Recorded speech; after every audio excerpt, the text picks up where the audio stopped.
Well, good afternoon, ladies and gentlemen, and we want to thank each of you for taking time out of your day to join us for our webinar today. I don't know if you guys are like me, but our career and technical student organization, such as FFA, is an extremely big part of what we do. And over the past year, raising funds to fund our FFA activities has been a challenge. So that's one of the reasons why today we want to focus on virtual fundraising and some tips and suggestions of how we can make that successful for your program across the country. And we've got some excellent panelists. I'd like to introduce myself. I am Scott Stone. I'm currently serving as the ACTE Ag Ed Division Vice President. I've taught Ag in Centralia, Missouri for the past 23 years. And we are going to be joined today with several excellent panelists. But ACT has taken on a mission to make sure that teachers are equipped with all the tools that they need as we navigate this pandemic. So there's several upcoming innovation seminars that are going to be taking place. On April 8th at 4:00 p.m. Eastern Time, we're going to do a Cooking with Canvas webinar, and that's about innovations in curriculum for student learning and engagement. Then on May 4th, we have another one about innovations, connections, STEM and CTE at home or school. So that will be fantastic. Again, that's at 4:00 Eastern Time. And then our third one would be pivoting to practice, making your work-based learning experiences meaningful. And that's going to be June 8th at 2:00 p.m. Eastern Time. Now, if you are unable to join us today, or you want to go back and review some of the things that we talked about today, this webinar will be recorded and it will be posted at the website that you can see there, www.actonline.org/professional-development/online-seminars/. I know that's a lot, but if you can take a screenshot of that or maybe take a picture with your cell phone, you'll know exactly where to go so you can find this webinar. So without further ado, let's roll into this webinar. I want to make this as meaningful for you guys. So if you can interact with us and if you want to share with us, that would be fantastic. We'll go to our next slide. Today, we've got some fantastic guests, but before we introduce our guest, I want to kind of ask you guys a question, and we're going to do a poll.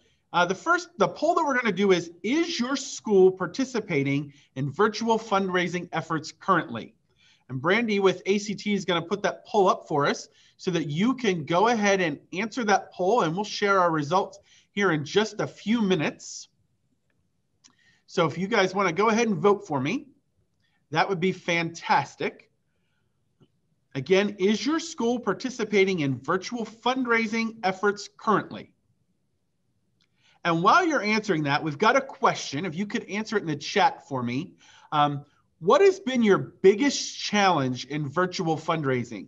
We want to make sure that this is as meaningful as possible. So if you can let us know some of your challenges and what you've faced, hopefully we'll be able to address some of that as we go throughout the webinar today. So if you want to put those in the chat, we'll monitor that.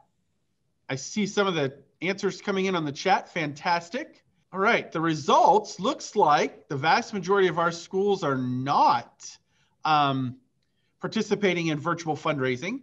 I figured most of you would be. I know at our school, we kind of had a huge discussion about, what do we do? How do we go about this? But our CTSO is still doing some activities, so we need to pay for those. So hopefully, if you're not participating in virtual fundraising and you want to delve into that, today will be beneficial for you. All right, we have a great group of panelists that have all participated in some virtual fundraising efforts. First, we have Annette Weeks. Annette is a 22-year teaching veteran who teaches ag. She's at her 6th year at Prairie High School in Southwest Washington. In her program, she has plant and animal science pathways. Her interest in greenhouse has grown from her high school supervised agriculture experience program, or her work-based learning experience. She currently was in greenhouse management. Currently, she works students that manage a 43,000 square foot greenhouse that allows the students to learn from doing and provides the funds needed for all her chapter activities. And she's going to explain how she turned her plant sale virtual. We have Dakota Cowgirl. Dakota is a full-time dairy and grain farmer who specializes in digital working strategy for small businesses and local community nonprofit organizations. After working for a year in Illinois' largest agricultural nonprofit, he returned home to his family farm to both farm and freelance with small business clients. Using many of the keys to nonprofit development he learned while working with $100,000+ donors, he successfully helps community organizations get the biggest return for their time investment into fundraising.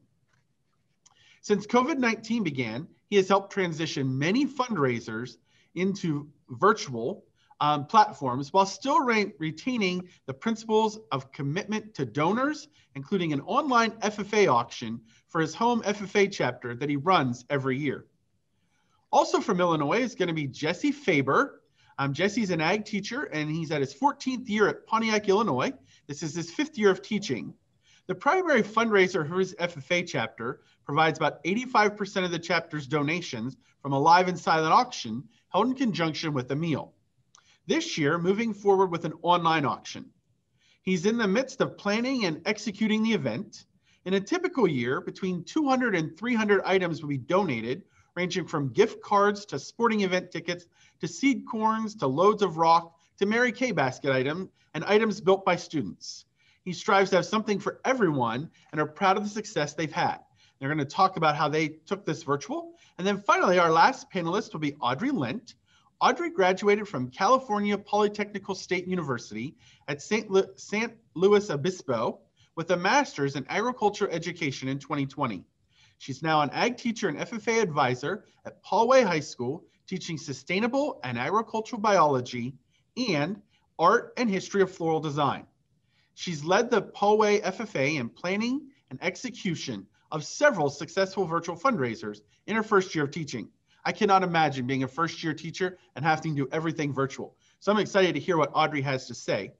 This has allowed her chapter to fund professional development events, career development events, and community service projects from all of her students. So let's just jump right into our panelists at this point, and we're going to let them discuss and talk with you. We're going to start with Miss Annette Weeks. And again, Annette is at Battleground School District. Annette, if you want to go ahead and jump in and tell us about your project. Thanks, Scott. I appreciate it. So I teach at Prairie High School, which is somewhere between suburban and rural in the district, because we're just really on the borderline between Vancouver as a city and rural Clark County. And one of the key pieces that we have going on at our high school is a 4,300 square foot greenhouse. And that greenhouse has funded all of our programs in the ag department in terms of travel and anything that the FFA has wanted to do. So last year on March 13th, when they sent us home, I was in a little bit of a panic as to what we were going to do with all of these plants that we had filled the greenhouse with. And the district worked with me to be able to take our plant sale to a virtual level, which was amazing and a ton of work. One of the pieces that I really want to emphasize in terms of our sale was that I could not have done it by myself, first of all. And secondly, it was just phenomenal in terms of the support that the administration, both at the district and at the school level, gave us. And the reason that I think some of that piece happened is because I am constantly inviting people to come out to the greenhouse and take a look and see what's going on. Even if it's because we've got flowers blooming in December, come out and walk through, come out and see what we're doing. And I'm constantly sending pictures out to the staff so that they see what the students are doing, not just when we're asking them to give us money, but at times when maybe they just need a pick-me-up. I also do a lot of sending plants out with students. Here's a plant, take it out to a teacher or find somebody that plant's going to go to try to promote the greenhouse year round. And because of that, everybody came together and the support in the greenhouse was phenomenal. We had a record year in sales, and we were able to completely clean the greenhouse out, which we've never done before. And because of that, we're taking a look at how to structure that sale for this year so that we can, what's the word of the year? Hybrid. We can do a hybrid sale instead of just an online sale. That's it. 4,300 square feet, and we sold it in a week.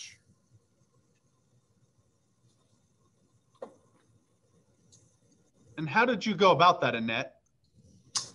Oh, well, we tapped into the pay point, or what we call a touch point system that the school district uses for our athletics and other fees. So if you wanted to buy a seat to go to a play, you can go in and pay through this touch point system. And one of our finance ladies took all of my inventory and put it into the touch point system and then handled all of the finances. Then my district director's office went in and handled taking all of those people who had purchased items and scheduling them to be able to do a drive-through pickup. And so we staged the sales into bundles by day and laid them out on tables around a parking lot, and people would drive through and we'd load them into the cars and off they'd go. And we had, I mean, there were some glitches. Don't get me wrong. This was not a perfect system at all. For instance, we had a crop of lettuce that got mowed off by snails the weekend before we were handing the plants out. And so what do you do with that when you've got people who are expecting, you know, full lettuce plants and it is mowed off at the soil? So there were certainly some issues that went with it, but the customers were really good natured about it. And they were great in terms of being thankful for getting the vegetables, getting the flowers, and those pieces. And we were staffed, not by students, but by classified staff in the spring, because I couldn't have a student on campus. And I usually hire 2 to 3 students every year to work in the greenhouse. I couldn't even have them on campus. Awesome. It sounds like your fundraiser was fantastic.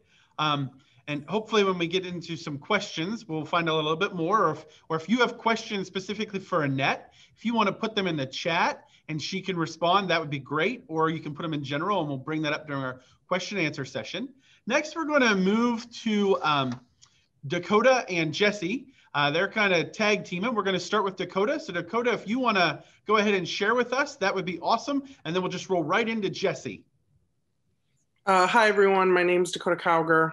Forewarning, I'm not a teacher. I don't know or understand many of the struggles you guys deal with in your classroom. But I've helped raise funds for schools and education purposes many times. I live in the digital world.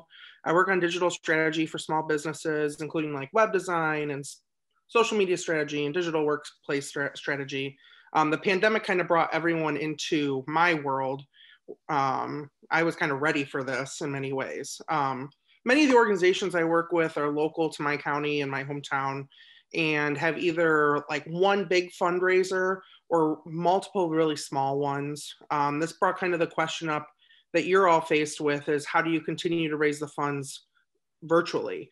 Many of my clients were hesitant at first, but I think it's always really good to remember that online virtual fundraisers are a great way to include everyone. You know, typically if you're looking at doing like a one-day auction or maybe a greenhouse sale that's just on a weekend, you know, you're competing with people's times where when you have a virtual event, you're able to kind of make that more free-flowing, maybe over a week's time, and you're not exactly competing with everything else that other people are dealing with. The biggest type of fundraiser I've dealt with is like live and silent auctions. I run 2 auctions yearly. One raises funds for scholarships for students in my home county, and then another auction is for my hometown's FFA chapter.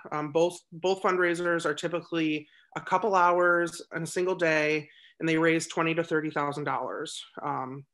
Moving online, I'm going to say was easy because there's many services out there that you can go to for events like that.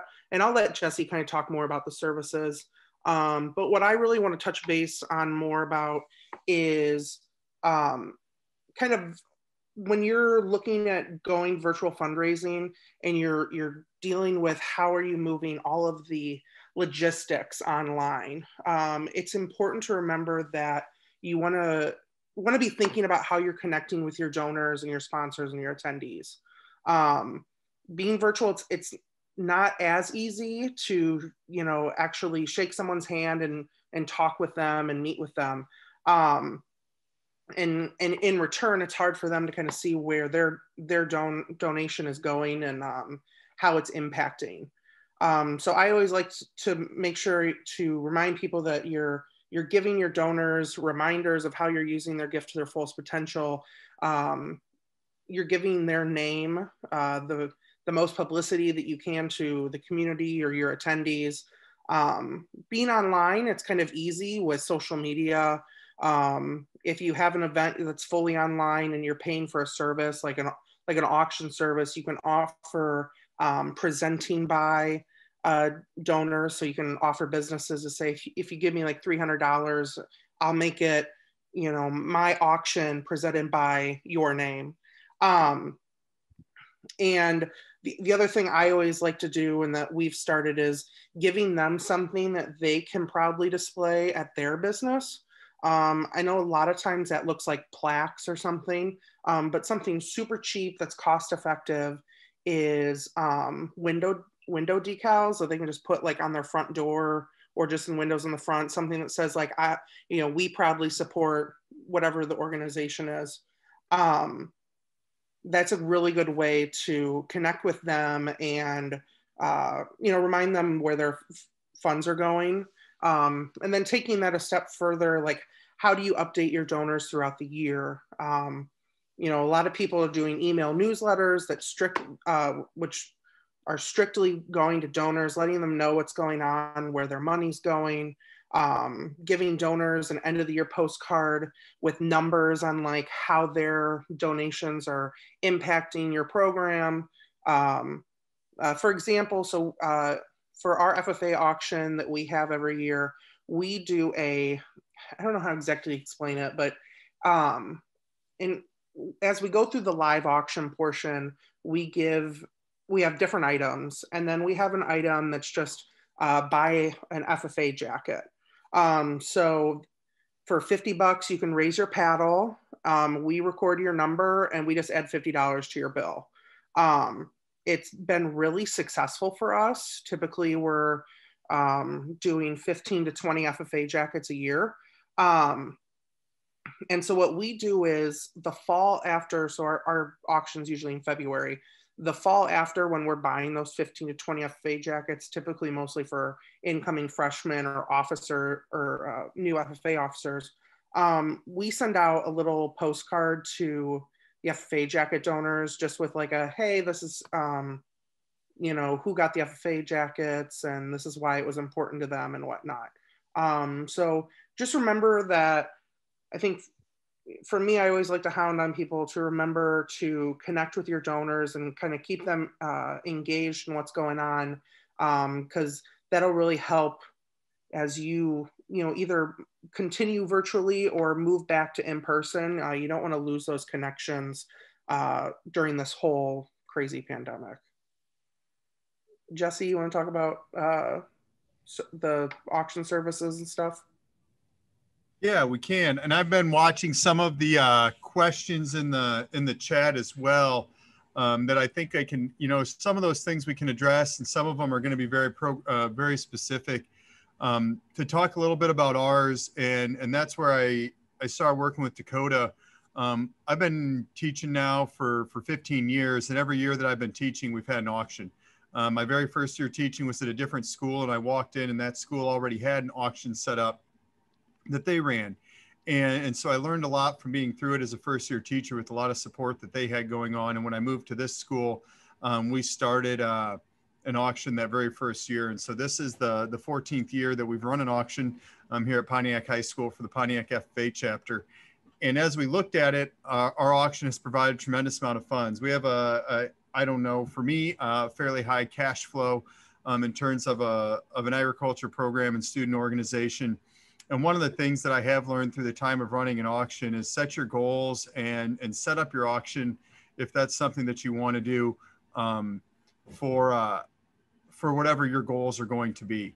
And so when you look at that, kind of get set up from the get-go, and that's where we looked at this year. We had a year where we did not have near the expenditures as we've had in the past, but we still knew that we needed to have something, and that's where we went off and going as far as with our auction. With that, we actually happened to as we look to move online, have some connections, known Dakota for a long time. And I'm going to say this from the education spot without getting up on a real big soapbox.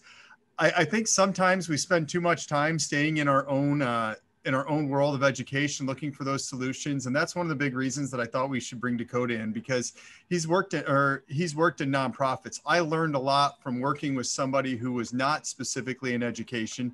He's also very modest. And to kind of see what we could learn from the nonprofit foundation space and the different places that he's worked. And I think that that's been really, really valuable. And that was something that launched us. I'm actually going to share my screen because we are in the midst of our auction. My auction has been opened up for almost 2 weeks. Tomorrow is 2 weeks. It closes tomorrow night after 2 weeks of bidding. And we have the ability to go live, and you can see the platform that we're using. I actually have a website for my FFA chapter called PontiacFFA.com. One thing that I'll make a little bit of fun of, the link that the site uses that we were using is not the easiest to remember or type in. It doesn't fit, but it links really nice to my page. And so through that, we're already set up. And this is what our auction site looks like to those that are coming on to bid. We have around 140 items that were donated.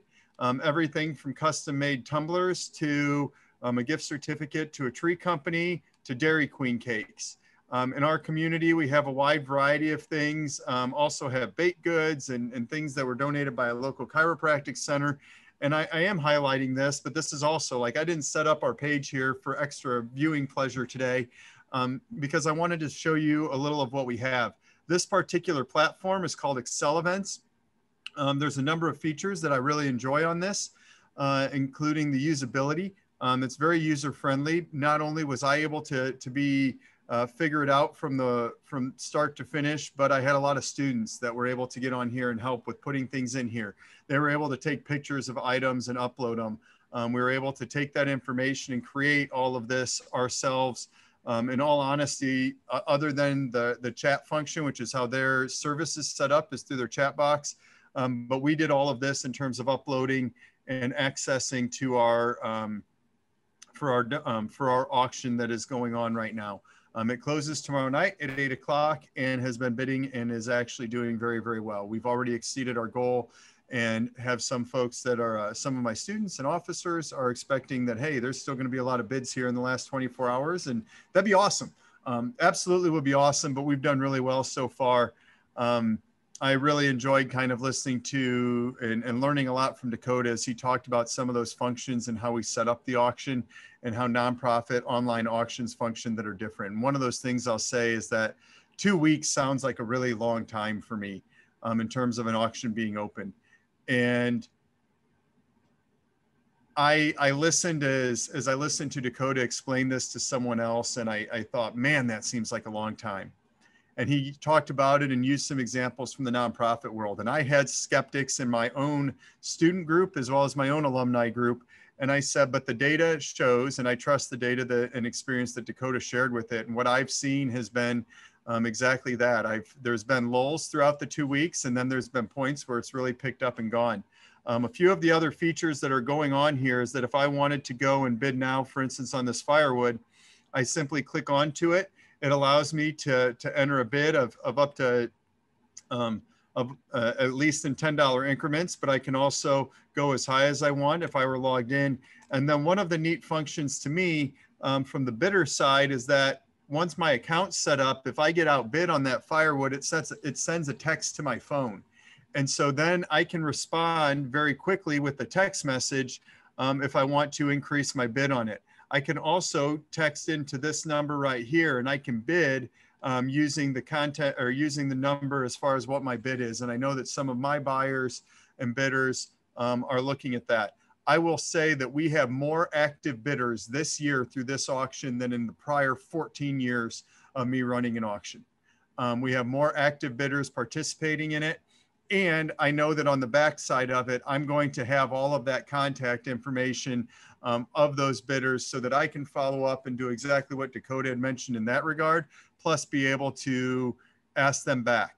When I'm doing an auction in person, I have some of those great supporters, my father-in-law being one of them, that when he signs up for his buyer's number, he puts no additional information other than his name on it, and sorting out to have that contact information like emails and mailing addresses is a constant chore to make sure we get those filled in and accurate each year. And so that's one of the beauties of this. There's a number of sites. This is Excel Events. As far as cost for me, it's a $250 fee, as well as $1 for every bidder. So it's really cheap in regards to a lot of those. In the agricultural space, I did talk to several of the companies that do large farm auctions, several companies that do livestock auctions. This seemed to be the most user-friendly for me. They do have a couple of features that I wish they had, because every site's not going to, I haven't found the perfect site, and Excel Events isn't quite perfect, but it's really got a lot of functionality that's worked out well for us. I am not a salesman for Excel Events. I know that Dakota had talked about several different sites, and there's multiple good options. My encouragement to anyone would be to look at people that do fundraisers in your space, in the space, including nonprofits, and not just necessarily in education. So with that, I probably spoke a bit longer than I should have, but I'll turn it back over to you, Scott. All right, well, thank you, Jesse. That was fantastic. I know our FFA chapter is looking at doing an online auction, and that's some great information. So thank you very much to Jesse and Dakota. Next, we'll move to Audrey. Audrey comes to us from California, and she's got a great story of how in her first year of teaching, she did everything virtually. So Audrey, we're going to turn it over to you. Hi, folks. So yeah, I'm Audrey Lent. I'm from Poway High School. For those of you who have absolutely no idea where Poway is, we are in the northeastern corner of San Diego County. So hopefully that gives you a little better idea of where we're located. So yeah, first year teacher, pandemic hit mid student teaching, which was an experience. So when I came to Poway right away, we had to get creative because we were online. And there's a couple tools we have used that I find have really helped. So it was mentioned earlier already. Sorry about that. My bell is really loud. We used a lot of online sales options for our clients to come purchase from us. We've done a few different types of fundraisers. We've thrown in some variety there. And the number one thing that has helped us is working with our booster group. So we have a parent booster group who created this website. They have for us a program donation. They also sell items fairly regularly whenever we're hosting our fundraisers.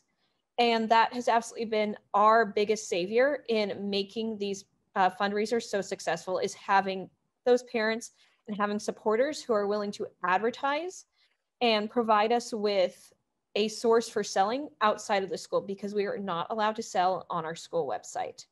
That also allows us to take credit cards. As Annette mentioned, people love credit cards. This is the age of credit card. No one carries cash anymore. No one carries checks. So if people can order, you can not only allow them to use their credit card, which is really easy for them, but that also guarantees that you're going to be able to get their contact information. So if you have clarifying questions, you have their email and phone number right there for you. So that's been, I would say, the number one tool that you as a teacher or as a business member, if you haven't already, get that support group together. From there, start branching out to local businesses. That's the second thing we did, and that has been huge for us too. So especially in communities that are struggling, like Poway, honestly, we're a pretty wealthy district, but we have some areas around us where they are not. Reaching out to local businesses, building that support and partnering with them on fundraisers is huge. People want to support local businesses right now. People want to put their money towards people they know, people they care about. So being able to build those relationships is going to help you not only get people interested, but also provide your students with the opportunity to learn more about the people in their community, build those relationships, and understand how to communicate and connect with others, which is really, really important right now more than ever. That's also a really great opportunity for you in the future. Even if we do go back in person, having those relationships means you're going to have community members in the future who are going to be there to support and help you in future fundraisers. So some people did mention in the chat as well that they're concerned about what to sell, what to look at. So I can tell you we've done several different types of fundraisers throughout the year. So we started off the year with our cookie dough fundraiser through the National FFA. We were selling cookie dough through their website. We've also done sales of flower bulbs through Dutch Mill Bulbs. We've done sales of arrangements we make in my floral class. We sell through a local business called Dudley's Bread that makes pastries, pies, breads, of course, and some other desserts. And we've done a few other fundraisers as well. And from that, I have learned that the most successful fundraisers are the ones that are, one, focused on what the community wants. So looking at what people need, what people are asking for, is a great way to start. And the best way to do that is just to have your students canvas the community, start putting out feelers, especially on social media, of what people want and need right now. I would say from there, look at what fundraisers have done well in the past and why, and look at what they're focused on. So as Annette mentioned, any systems where you can have a touchless system, for example, our cookie dough fundraiser, it was shipped directly to their home. That is great right now. People like having something that's delivered to them. They don't have to go pick it up, especially if they're concerned about being in contact with other people, or if they don't live nearby. If you have students who have family maybe in Utah that want to support but don't live anywhere near California and don't want to drive out to Poway to pick up their cookie dough, that's been great for them to be able to just pick it up and ship it directly to their door. So the fundraisers we've hosted that allow for those touchless systems and allow for people to minimize their contact with others have definitely been the most successful. The third thing you want to think about when hosting those fundraisers that we've just kind of learned, especially in the virtual situation, is regardless of what it is, regardless of what level of need there is for the product, you need to market. And the way we've done that is through our students. We encourage them to use social media. We also have them reach out to individual community members. So going back to that point about local businesses, have your students be the one to reach out. Local businesses like meeting their teachers. They like hearing from us. We're great people. But at the end of the day, we are not the main group. The students are our number one priority. They are the future, and they are the people that local businesses want to connect with and hear from. So have your students reach out to businesses, to community members, to nonprofits, to churches, any organizations you have out there. Reach out to them, share the flyers, share information, and just get the word out. So that's going to be the number one way that you find success. Honestly, more than anything else, is just having your students out there, sharing the word and letting people know what this means to them and what they're working towards. So we talked a lot, someone mentioned in the chat, having students who are in a poor community, who are struggling financially. Those students are not going to be able to maybe pay for the conferences, the contests, the events that they normally attend throughout the year because there are fees even in a virtual setting.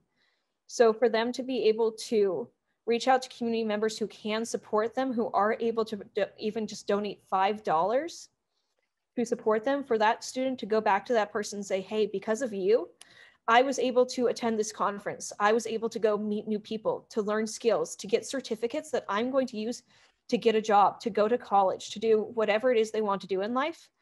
That's what's the most meaningful. And that's what's going to bring the community back again and again for these fundraisers, is seeing the end result and how it's benefiting the future of their community. All right, excellent. Thank you, Audrey. I know, like, I'm an FFA advisor and we always do fruit sales, but one of the things we really focused on this year, because we had to do it in kind of a hybrid model, was, I saw in the chat where some people were like, where do you get your items? What do you sell? one of the things we did was, like, we have a local company here that sells kettle corn. So we included that kettle corn in our fundraiser. We've got a local company that makes barbecue sauce. We included that in our fundraiser. So not only were we doing a fundraiser to help our FFA chapter, but we also were in turn trying to help the local businesses in our community in this financially hard time when they weren't able to sell. So I think that's a great way to kind of start. And as some of our panelists mentioned, which I really like the idea, you know, the student projects, I think that's something that's really important. If it's something that the students did and meeting a need in our community. One of the things we just did recently was we did chocolate covered strawberries at Valentine's Day. I mean, we know people are going to buy stuff at Valentine's Day anyway. Chocolate covered strawberries is pretty popular. It was something we could make and market. Didn't have to have contact with our customers as it was delivered. So, you know, finding that need and meeting it, I think, is a fantastic idea. So we're going to move into kind of the question answer session. If you've got a question that you specifically want to ask one of our panelists, if you want to go ahead and throw that up in the chat. I'm going to start out with a couple questions until we see some questions roll in from you guys. So Annette, we'll start with you. What was the biggest challenge in taking your in-person fundraising virtual? The biggest challenge for me was that the greenhouse is such a customer service oriented sale typically. I always try to pair a student with a customer when they walk in the door so that the students can talk about what they've grown, what they've done in the greenhouse, and they can help the customers with their product. And so we went from this really highly customer service oriented piece to, I felt like there was none. And that may have been a personal challenge for me, because I think that's one of the greatest pieces that our students get from the plant sale. It's not just growing the plants, it's being able to work with the customers and getting the customers connected with the product that they want for their home. The other piece was that there were so many hands in the pot. I turned over my plant list, I turned over my inventory list with all the information, and I had absolutely no control over what got put out into the touchpoint system. It was controlled by the parameters of the touchpoint system. So we lost a lot of the information that goes out to customers in terms of our table signs, those pieces. And again, that's customer service. So that was I think one of the biggest challenges. The other challenge was just making sure that we were safe for the classified staff who came and helped me and the customers who were supporting me. So those were some of our biggest thoughts, and those are some of the pieces that we're trying to take the best learned pieces from last year to put into this year. We're having a sale this year, but I still don't know what the format's going to be, even though it's in 8 weeks from today. So, and the timing, that was the other thing. You know, it was March 13th, not everything was even planted, and I had a sale that started on May 1st. That was a pretty quick turnaround to plan and put out. So it was fun though. Excellent, thank you, Annette. Kay Russell asked, did you work with Right Response for the first aid kits? Not sure who that's exactly directed to. Did any of you sell the Right Response first aid kits? That was my answer for one of the things our HOSA club has done virtually. And we have a Northwest training program. It's what it's called. That's not the full name, but it's like a regional EMT training center. And they're the ones who supply the first aid kits for that fundraiser. They've worked with Scouts, 4-H, school programs, and they're just right here in town. Okay, thank you, Annette. Dakota, you work a lot in this virtual arena. After COVID-19 ends, do you think people will continue with virtual fundraisers, or do you think they'll try to transition back to those in-person fundraisers? And do you have any suggestions of maybe what we should do? Yeah, I think going forward, so many things are going to remain virtual, so many offerings. And just as a society, I think, you know, obviously a pandemic that lasts so long is going to change the way we all think and do our jobs and whatnot. But I definitely think what I've seen from so many different fundraisers that were strictly, you know, in person, there was no virtual efforts for it before the pandemic, was people are so amazed about how wide and like how many people you can actually reach out to being virtual. So I think going forward, I know for like my auctions that I run, we're trying to make sure that we keep it somewhat virtual, just because it gives the ability for anyone, like I said earlier, it gives the ability for anyone to be involved. I kind of look at it as like for me, we have a live and silent auction aspect.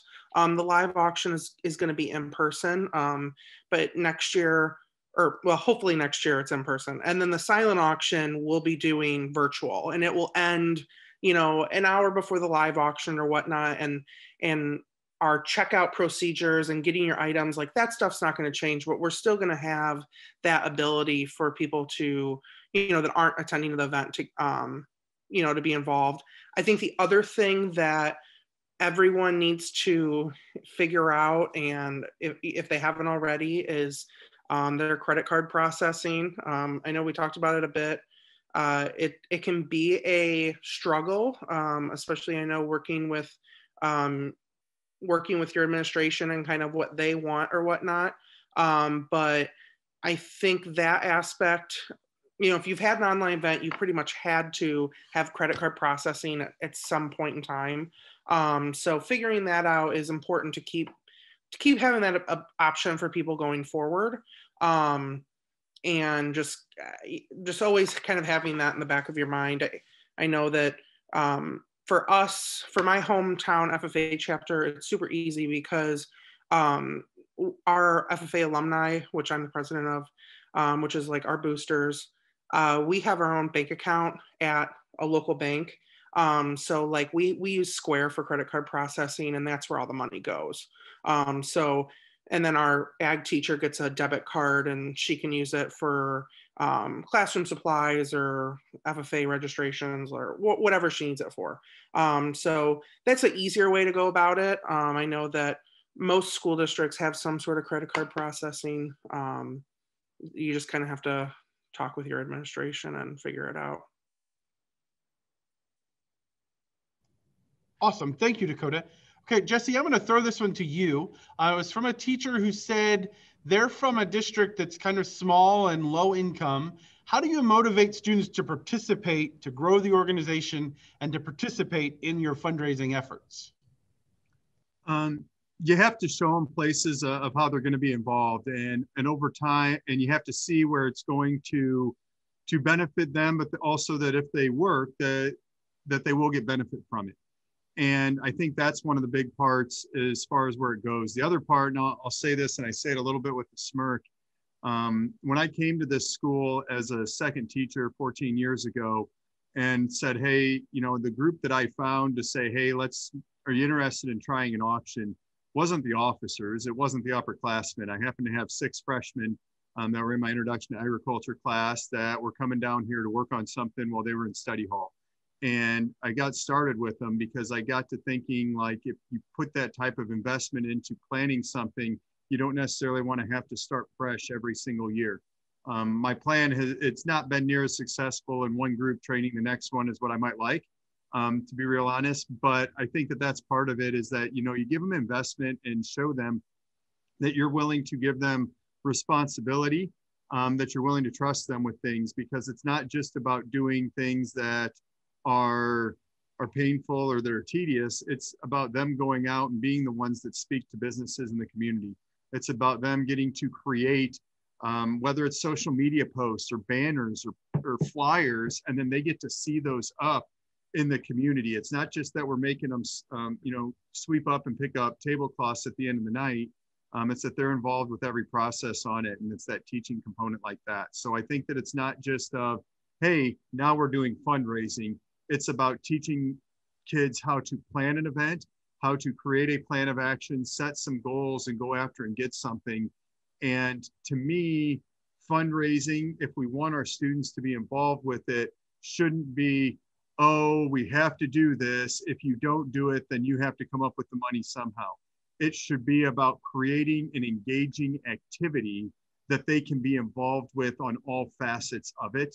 And that activity, for instance, our auction, when it's our largest community event. It's about promoting the program. It's about promoting businesses. It's about promoting students. And yes, we also raise money. So there's a lot of components to it right there. I think that it's a little bit in our mindset. If we go about it in a tedious way, the students are going to go about it in a tedious way too. All right, thank you, Jesse. Audrey, we've got a question for you. What were some of the financial implications of taking your fundraising efforts to a virtual platform? By financial implications, are we looking at how funding opportunities changed? Just to clarify. Yes, or did you have to pay fees or? Oh, gotcha. So it depends. With our Square site, from our boosters, if we are selling products directly, Square does add a 2% fee or something like that. You can choose to incur that fee yourself, or you can put it on the consumer to pay it. So it's whatever you prefer there. We typically put it on the consumer because we don't charge sales tax.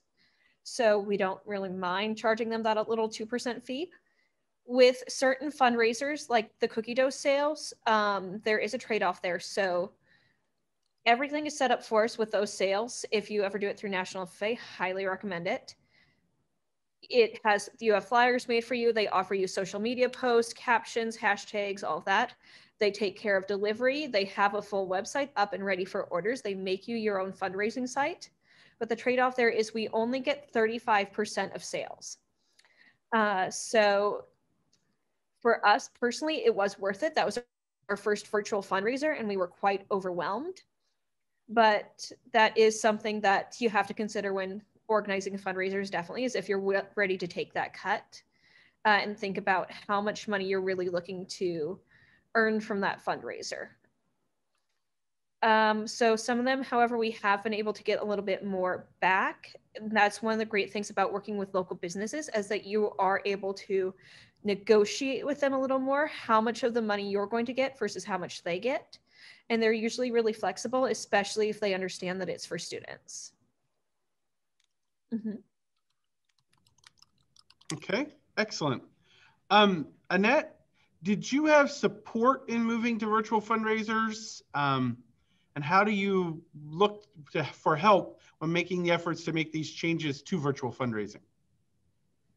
Well, first of all, I started by going to my advisory committee and saying, so what do you think we should do? That was before I even talked to my administration, because I wanted to be able to say to my administration, my advisory committee, who's made up of my community members, is saying that we really need to move this product in a positive way out of the greenhouse, especially now, especially because we're in the middle of a pandemic. And then my advisory committee members, while they were not part of the specific planning, all of that planning went back to them in terms of, this is what we're doing. What do you think? Is there anything that you feel like needs to be changed? And how do you feel just in general about how we're moving forward? So they were in on every step of the way. My advisory committee members have been instrumental in being able to move my program forward in the 5 years that I've been here, 6 that I've been here at this high school. So I want to continue to include them. My administration, though, was also, this wouldn't have happened without my administrative support. I had an assistant principal who very literally took on, this is how we are going to bring the public in, and this is how we are going to bring the public in safely. I didn't have to take care of any of those pieces. She dealt with district office. She dealt with the risk management people, and that was taken off my plate. So I think having those people who can support you and help you, and like I said, when I talked originally, it wouldn't have happened, I don't think, had I not continually brought people in and invited people out to the program. I can't emphasize enough how important it is to make sure that you are building your support, not when you need it, but when you don't need it. So that when you need it, it's there and they're ready to jump on it. Awesome. Thank you, Annette. One of the things that I kind of want to point out in our program, I think whether it's virtual or in person or a hybrid fundraising, the main point is keeping everyone safe, especially during this pandemic. So I know I've had to go over a lot of safety protocols with my students. You know, if you're going to go out and ask a business for a donation, you need to make sure you have a mask on. You need to make sure that you have sanitized your hands before you go. You know, if it's an older couple that owns the business, maybe we just make a phone call and say, we would love to come visit you, but for the safety of everyone. I think that's really important, is that we make sure those safety protocols are in place, and working closely with your administration will help keep you out of a lot of trouble, I think. The other thing that I think has been important for us here with our fundraising is anytime I said, hey, can I just do this? It was met with resistance.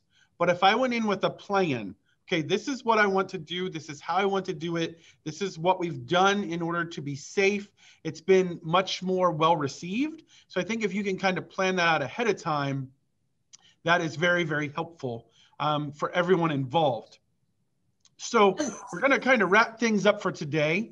I'm going to kind of go through and I'm going to ask you guys, put you on the spot for just a second. Annette, if there was, and all of you, I'm going to ask you all the same question. If there was one final piece of advice, short, quick, that you could give to all our panelists, the number one thing that you feel they need to keep in mind as we look at this virtual fundraising, what would it be? I would say make sure you're including the students, which we did up until the last 6 weeks. I haven't been able to. So include the students and make sure you have a team approach. Okay, thank you, Annette. Dakota. I would say it's super important to make sure to remember to connect to your donors in as many ways as you can, as that'll get lost in the shuffle while you're trying to figure out how to get everything online and the logistics of it and whatnot. So make sure you're connecting with all those people that support you. All right. Thank you, Dakota. Jesse? Opportunity. This world has changed, but that means that there's just new opportunities out there to try things. And so I would encourage you to embrace it. And as I've told a few people, it's a great opportunity to dare a little bit, because if something fails, then you can just blame COVID and try something new. And if it fails, then you have an excuse already. So go for it. All right. Thank you, Jesse. And Audrey? I would say now more than ever, be creative. As Annette mentioned in her last statement, there's a lot of different roles in these fundraisers. If a student isn't able to purchase items, maybe they can make flyers. Maybe they've got a talent for website design. Maybe they can help with the financial planning, making a budget. Maybe they have connections to local businesses and can bring in some partnerships. Whatever it is, if you want to get kids involved, just as much as possible, be flexible and help them find different ways they can support, because kids do want to be involved. They want to be part of the group. They just don't always know how. Awesome. Thank you. Miss Brandy, if you want to throw up our last slide for me, please.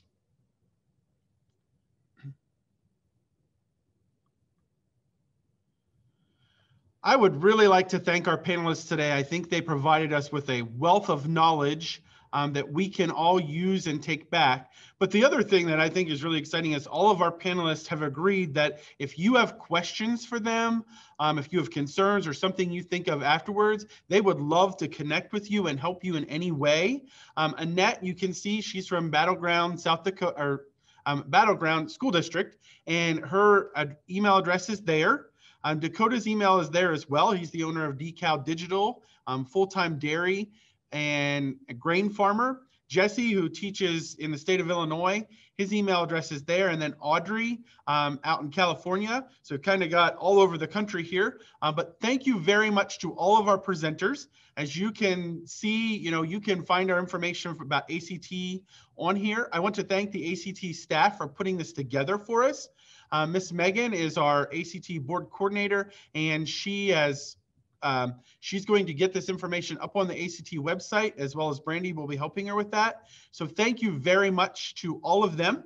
Thank you to you guys. I just want to finally say thank you to everyone who is out there every day making an impact on the lives of our students. I know it hasn't been easy. I know it hasn't been fun. Some days I'm wondering if I can go back the next day. But thank you very, very much for what you're doing. Our kids need us now more than ever, and we will never understand the full impact of the efforts we have made. I know it's tiring and I know it's challenging, but keep on trudging on. And last but not least, ACT is here to help us any way we can. Please have a great rest of your day. And if there's anything we can do for any of you, please reach out to us. Thank you very much.